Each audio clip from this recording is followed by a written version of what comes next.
Sonia game பாருங்க.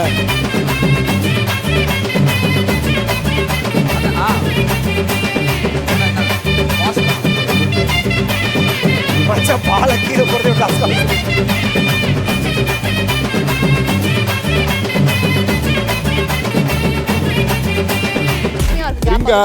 நீ என்ன பண்ற? இப்படி போற எகிரு போல கீழே விழுது. கிராஸ்லயே வா. அவ்வளவுதான். மேலே ஏத்து. அப்படியே வா, உள்ள வா. அப்படியே வா, அப்படியே வா. கம்பில இடிச்சால பரவாயில்ல வா. டைட் பண்ணு. எஸ். எனக்கு வரல. இல்ல இது பார்க்க கஷ்டம். பாரு வந்துட்டீங்களே, அடுத்த செக்மெண்ட் போங்க.